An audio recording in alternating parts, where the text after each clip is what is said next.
Nimekuja kuleta message ya Betty kutoka kwa spirit, na sio kuota, kutoka kwa spirit yake. Kama tulivyosema, mwanadamu yeyote ako 3 in 1.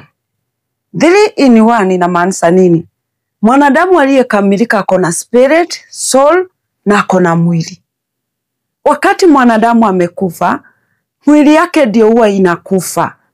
Lakini spirit na soul, kama alikuwa amemkubali Bwana Yesu Kristo, ndio inaendanga wapi? Heaven kwa Bwana Yesu Kristo, igoje judgment.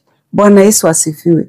Ule mwenye hajamjua Kristo, hajamkubali Kristo, huwa anaenda chini.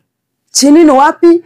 Kwenye Yesu Kristo wakati alikufa alienda, kwenye alienda akakuja na kifunguo. Mnaelewa? Akafufua wale aliwahubiria wakaamka. Uko ndio ule mtu mwenye ile spirit na soul ya ule mtu mwenye hajamkubali Yesu Kristo huwa anaenda. Bwana Yesu Kristo asifiwe. Naye mwenye amemkubali anaendanga wapi?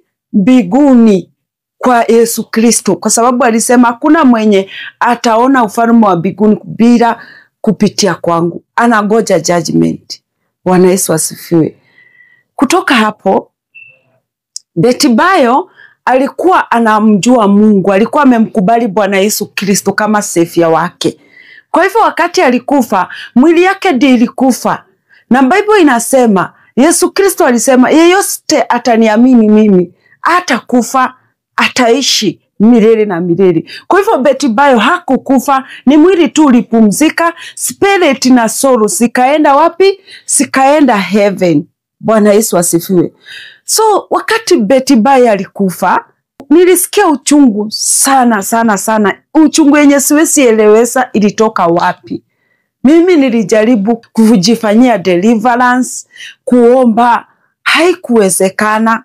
So nikafikiria maybe kitu inanisubua kama mzazi. Ukiona watoto wamebaki bila mama, vile mtu feel. Nikafikiria ni uchungu wa aina hiyo. Na kwa sababu mimi huwa nafanyia watu deliverance kiroho, si lazima ukuje kwangu nikufanyie deliverance. Naweza kukufanyia deliverance ukiwa Amerika. Naenda Amerika, naenda wapi? Duru kiroho. Bado nikiwa hapa na naendanga heaven. Naenda spiritual world zote. Na naendanga hii physical world yote. Bwana Yesu asifiwe. So normally nikiona mtu ako kwenye social media ama nisikie mtu aniambie mtu fulani ako na shida ama nini, uchungu ama mgonjwa, huwa namuombea na namfanyia deliverance kiroho. So wengine hata wanijui, hata wajainiona, wengine hata nimewasaidia kunipigia simu tu bila kuonana na wao, na wasaidia dhuru kiroho. Bwana Yesu asifiwe.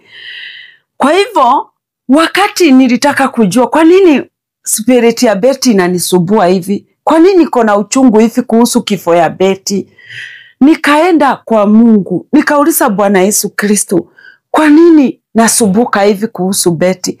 Bwana Yesu Kristo hakufanya anything, hata hakuniambia anything.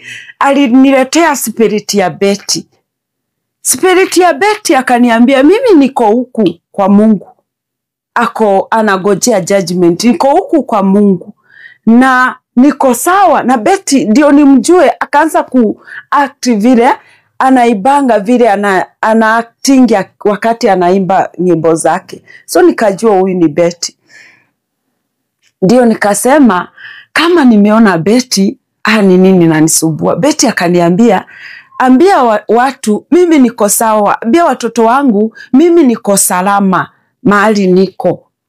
Akaniambia waambie yeyote atakubali Bwana Yesu Kristo, yeyote atakaa kulingana na Bwana Yesu Kristo, atanimit, hata watoto wangu waambie hivyo. Mimi sikushughulika, si mimi nimekuwa sawa. So sikushida nikileta hiyo, nikisema anything kwa mtu. Nikafikiria hiyo pain imeniondokea, but haikuondoka. Nikafanyia wale watoto deliverance through kiroho, but hiyo pain haikuisha. So nikakuwa nauliza Mungu ni nini. Saa yote nikienda kuomba naona spirit ya Betty akiwa akiwa mtu wa kuhurumiwa, akiwa na uchungu. So ikakuwa inanisubua, saa yote inanisubua. Na ndio niliuliza Bwana Yesu Kristo, kwani nafaa kufanya nini? Ndio Betty akaletwa, akaniongeleza, akanibeg, tafadhali enda uambie watoto wangu wambaki na baba yao mzazi. Mimi nikashangaa, nitaambia aje watu hivi? Nitawaambia aje? Nitawaambia hivi, watu hawataelewa. Mimi nikasema nitawaombea tu watu wakuwe na nguvu. But ile pain haikuisha. So nikakuwa nikisubuka kwa kutokata kupeana message. So ikafika mahali na letewa Betty, ananibeg, enda uambie watu. Ndio sasa nilienda mbele ya Mungu, nikamuuliza Mungu, mimi sijui Betty family yake, sijui anybody anajuana na Betty, nitawapeleke aje? Ndio Mungu akanionesa nipeane kama message. Na ndio hii message nawapatia, yeyote atasikiza hii message atumanie, ndio ifikie family ya Betty. Spirit ya Betty aliniambia niwaambie Betty ako salama, ako poa, na ako na amani. Na akaniambia niwaambie watoto wake angependa sana wambaki na baba yake mzazi. Baba yake mzazi ni baba yao wa kumzaa. Bwana Yesu asifiwe. Naomba mtu yeyote atasikiza hii message aifikisie, atume, ndio ifikisiwe familia ya kina Betty. Si kwa sababu Betty hakupenda bwana yake ama nini, hakuna kitu kama hiyo. Sijui sababu gani ameitoa. Naomba Bwana Yesu Kristo awabariki.